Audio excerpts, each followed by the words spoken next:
I'm here. I'm poet to poet, writer to writer. My name is Doug Holder, and I'm with poet Paul Marion. And he's the author of Union River poems and sketches, and editor of Jack Kerouac's early writing, A Top on Underwood. His book Mill Power documents the 20th century revival of the iconic city where he was born in Lowell, Massachusetts. Um, he's got he's been in the Cafe Review and many other publications. He runs the Loom Press, which has been around for a long time and is very admired press. And currently lives in Amesbury. He has a new book out of book of poems called Lockdown Letters and Other Poems. And so we're just going to talk with him today. Welcome aboard. And your first your section of your book deals with emails. You sort of made emails that you sent during the pandemic to your friends into poems. You gave it a poetic treatment, and giving that, emails are so so misunderstood, and so the nuances are missed in the conversation. It's interesting that you would use that as a vehicle for poetry. Yeah, well, when the pandemic settled in and it became clear that we were facing something extraordinary, I began to think that as a writer, I should really try to write about this, that had some sort of social responsibility, to use my ability as a writer to help contribute to the record of what was going on. And, I thought about it for a couple of months, March, April, May, and then around June, I started thinking more seriously, but I was having trouble thinking how I would approach it and not sound either opportunistic, taking advantage of a crisis, trying to sort of ride the back of the pandemic, and also, what was my authority. Since I'm not a doctor, I wasn't a grocery clerk, I hadn't become sick. And I thought, it's going to be a challenge to write about this without sort of sounding artificial. But then it occurred to me that I'd actually been writing about it, for 3 or 4 months already, unconsciously in a way, just in the correspondence with my friends. And I thought, well, maybe that is the organic approach here. It's not a kind of intentional effort, to somehow frame the pandemic, in my experience, but that, I had already been responding to it, in kind of genuine ways. And I thought I would go back and look at the email. And, you're a writer, I'm a writer. We probably write email a little bit different than most people. So that was what I thought. Okay, and in fact, you sort of a mesh with slant sonnet. Can you explain to us about that? Right, I don't typically write in form. I have written, some work, in, formal structures and so forth, but I'm more free verse, kind of writer. However, this topic seems so extraordinary and in a sense chaotic, that I thought maybe it would help, particularly in a series of poems, to have some kind of structure. And really, the only thing that I took from the sonnet was the 14 lines, but it did give me a consistent approach. In the back of my mind, I also had Robert Lowell's notebook, that he wrote in 67, 68, and, was contemporaneous. He was writing blank verse sonnets, but, this was sort of my version of Lowell's notebook. Um, and I was going to ask you, my late wife was, French Canadian. So, and I'm wondering, you wrote somewhere about the French Canadians were considered invaders, and they just took, and but they did export China pie. I remember. Oh, Yeah, yeah, there was yeah, by the way, my uh, condolences for the loss of your wife. We all sort of followed, what was going yeah. on. So I know it's been difficult. Yeah, there was a poem I wrote some years ago called Chinese Pie. The French Canadians, your wife might have said, pâté chinois, She was called a meat sort of, pies, meat pies, meat pies. She would talk about. yeah, well, there were meat pies, but this was really a kind of Franco-American version of shepherd's pie. That originated, no one's quite sure, but somehow it became part of the comfort food menu of Franco-Americans, and it was different than shepherd's pie because it wasn't ground lamb; it was ground beef uh, with layers of mashed potatoes and corn, not peas. So, I mean, it was so familiar, in Eastern Massachusetts, that it was on public school cafeteria menus, and people knew what it was. So, but when I wrote the poem, excuse me, I, began to think about, what that word meant, that name, that term, and then it led me to a kind of history factoid, which is in the 1870s, the labor commissioner in Massachusetts called the French Canadians the Chinese of the East, and condemned them as industrial invaders, that they were disturbing the social stability, and I that think I've heard that before in recent times. Someone. yeah, well, yes, that's right, that, the people who are the object of the attack change, but the attack is the same. Right. The and did you as a kid growing up feel sort of like an outsider status as French Canadian? Well, not where I was. I was born in Lowell, and then when I was small, we moved right next door to a town called Dracut, and Greater Lowell had a very large Franco-American population. In the census of 1920,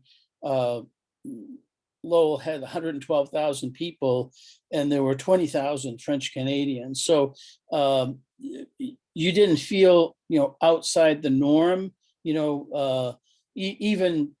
by the time, I was growing up in the 1950s, there was still a very strong concentration, of Franco-American people. So, it's not a kind of prejudice that filtered into my experience.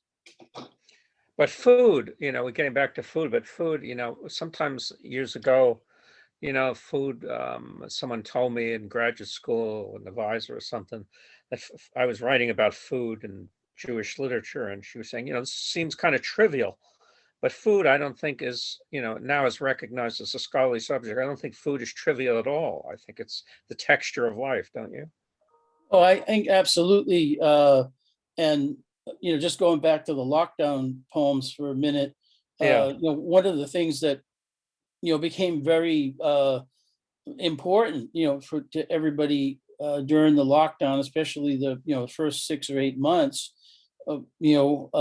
was food, in the sense of, being able to get what you needed safely. Going to the supermarket, became something that you had to think about and prepare for, and so forth. And then people had more time at home to cook. And, I've got a couple of pieces in the series that talk about the, kind of rediscovering the fun of making homemade food. Okay. Now, there was a poem, well, first of all, you sort of, you had an interesting conceit in one poem about the Amtrak, and it was almost like these Amtrak, the names of these routes was very poetic. How did that germ of the idea come about? Yeah, I've always been interested in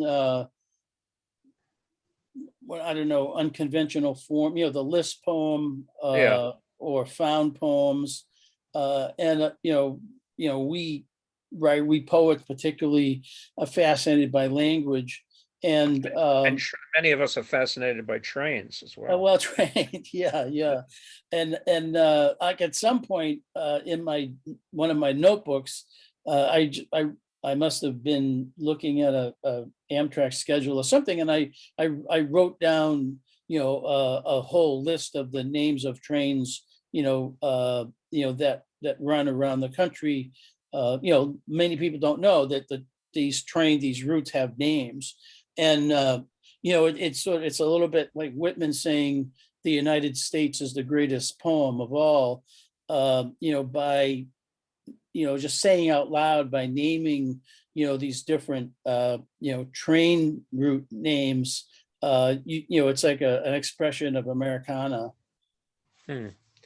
Now, there was a poem about him titled "Minor League Poet," Oh yeah, uh, and sort of like a comparison, as in some way, between a minor league ball player and the right. minor league poet. And even though they're not, this is my interpretation, but even though they probably won't reach the heights, it's the whole, it's the whole striving for it. It's the whole journey that they take. Perhaps you could talk a bit more about that poem. Yeah, that's the book overall is a very different set of poems. It obviously didn't start out, with a group of poems about the pandemic. I mean, I was collecting after the Union River collection, travel poems and place poems, and I've always written about sports, but I never really emphasized it in any of my collections. And so I thought there was enough. And there were a bunch of pieces that had been published in literary magazines, but had never been in a book. And then I had this long piece, and it had appeared in Fan magazine down in Georgia, I think some years ago.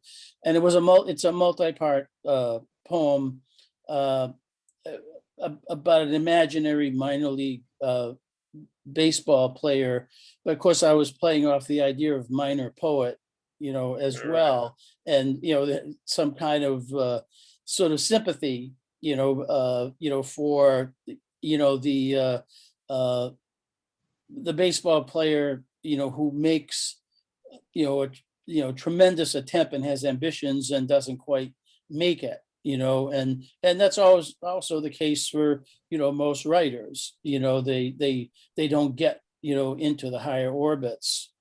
Right, right. They get a pushcard nomination or something like Yes, that. that's right. Yeah, right.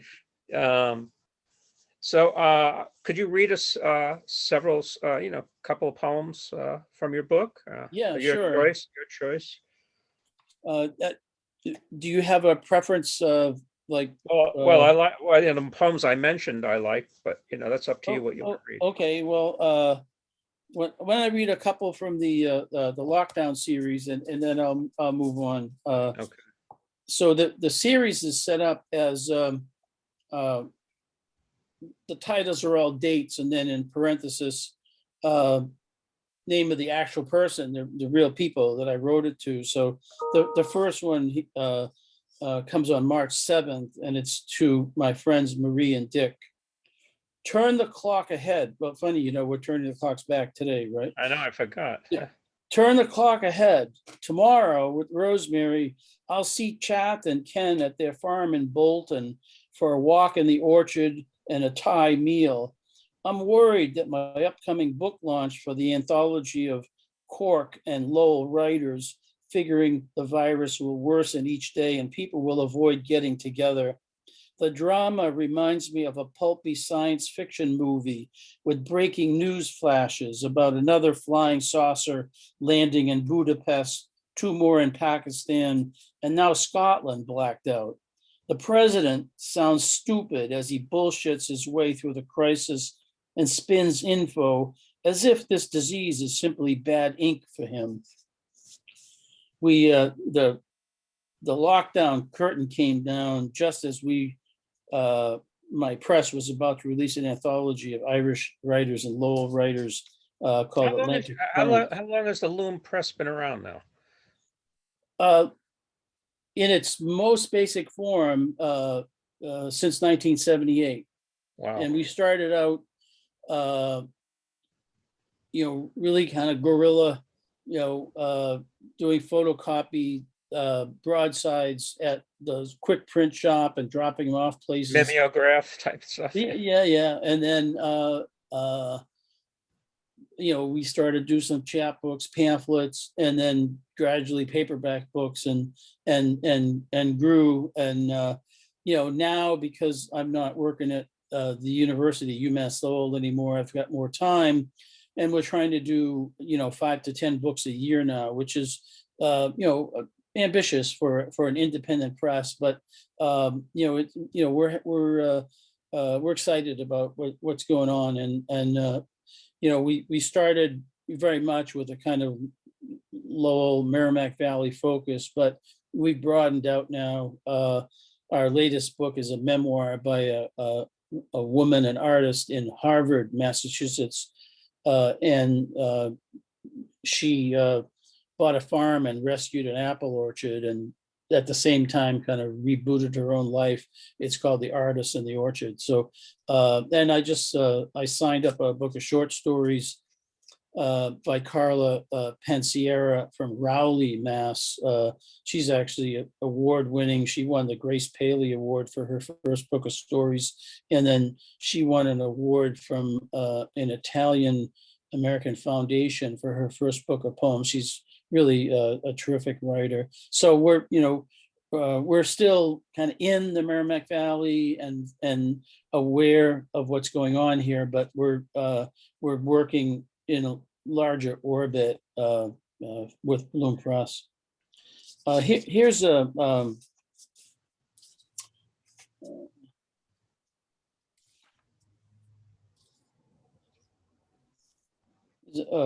poem written to my friend Jane Brox, the writer. She's in Maine, and we had been to see her in February, before the pandemic.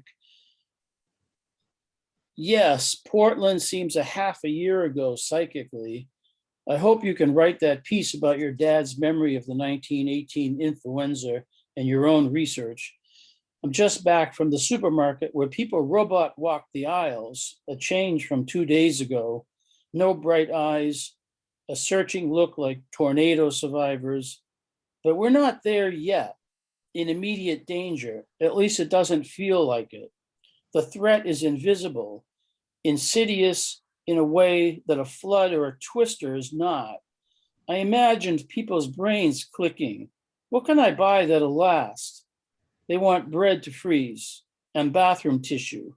The bread section was mostly empty and no paper products, not a square of tissue. I then stopped at Vermet's Market, where single rolls of toilet paper are rationed, 2 per human. And there's a part 2, so they're both 14 lines, but this one is 2 sections. I got my rolls and a bag of cat litter. At Stop and Shop, I'd bought items to send to my son Joe in Brooklyn. He's working at home for not his own, Wall Street ad firm. Today, he wrote a billboard pitch about virus precautions for a Catholic medical center in New Jersey. Rich retirees are flying to Tampa to beat the spread. We're lucky to have a comfortable base.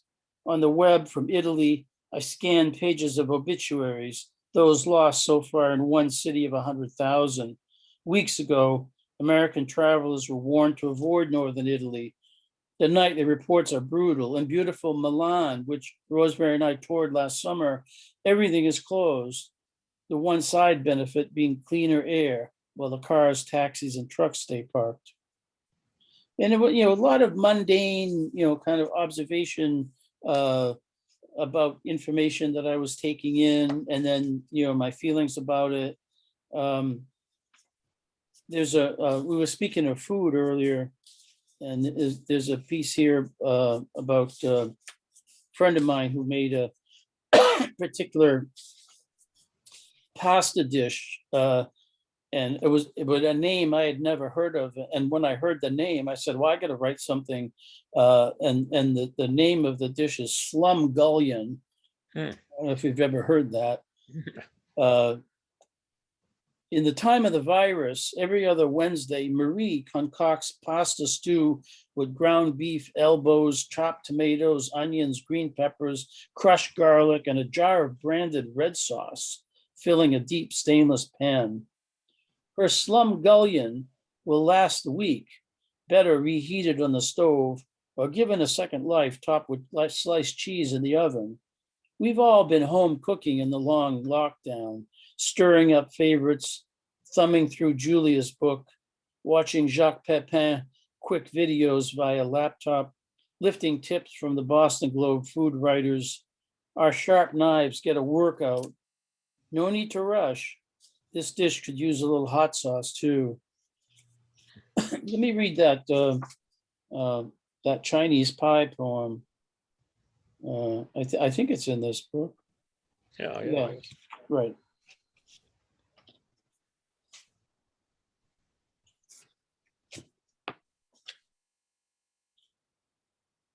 Chinese pie. Make sure your son knows about Chinese pie, pâté chinois, baked by your mère for her clan trooping home to a winter kitchen warmed by supper and love. She opened her window while you, in your wife's land, surveyed the South China Sea, whose brilliance didn't speak as fluently as your boyhood roads did at Christmas time. Tell your son about that special dish, a kind of shepherd's pie layered with mashed potatoes, canned corn, and hamburger. Who knows who named that concoction? Scholars say Quebec settlers in China, Maine, copied a local baked dish and named it for the town. It may mean something mixed up, or maybe it's self-parody. In 1881, a politician labeled the Massachusetts French the Chinese of the eastern states, industrial invaders, not a stream of stable settlers. Attacked for their loyalty to culture, the Canucks counterpunched, and the next government report was kinder. You can order pâté chinois in Montreal, one recipe the immigrants sent back. God bless. So another one, or you want to? Yeah, one more, and we could. I'll read one. I'll read a piece of the minor league poet. Okay. When I was a kid, I lived for a year in Stockton, California, in the San Joaquin Valley. My father was working in the wool industry in the Great Central Valley, and so we lived in Stockton, California, which is on the San Joaquin River, and they had a farm team of the Orioles. And so, these first couple of pieces kind of draw on that memory. Minor league poet, number one, there's 9 sections, like 9 innings, but I won't read them all. Black-billed orange helmets on the dugout step. The Stockton Ports dreamed of Orioles. In choking heat, a farm team rides a bus down Highway 99 for a night game in Modesto. Cool air blows around their heads. One guy's eyes are playing tricks, but he swears his slump is nothing. The catcher wants back to Alaska. Everyone else prays for a call from the Orioles, a chance to quit the chalk and dirt routines of the Central California League. 2, this is in the form of a letter from the imaginary minor leaguer. Dear Mary, the balls are leaping off our bats, Freddie is ripping it, a dozen homers this month. Yesterday, we made the club's first triple play. Jimmy grabbed a liner as he fell off the mound and doubled up guys on second and first. It's great to see us in first place in the paper. I'm being platooned and can't get uncranked, but I did whack a double in Fresno. Don't forget to write if you have time. It's good to get mail. How's work? Did you buy that car? Say hi to your sister. We'll be down your way next month, so maybe you can make it to a game. I'll have a day off. I miss you. Don't forget to write. And I'll read number 3. And again, the same imaginary mind reader. Yeah, kids collected me. I was number 328 in Top Series 5 in '66. They took my picture when I posed as short, pretending to stab a grounder in the hole. The card reads, bats right, throws right. That year I played 93 games for the Birds. The year before I was up for 2 months. Writers called me a utility man, the spare at second, third, and short. Had 1 homer, a high fly that lipped over the green monster at Fenway. I never was a pull hitter. I just yanked a hanger. Next season I was sent back down, knocked around another while. God, I'll never forget seeing that new baseball card. So that's for all the utility players. Oh, great. We could borrow your book at Loom Press, right? That's right. For direct sale, loompress.com. It's also on Amazon. And what's the website for? Website at www.loompress.com. Okay. And you have any readings coming up or anything we should be alert about? I don't.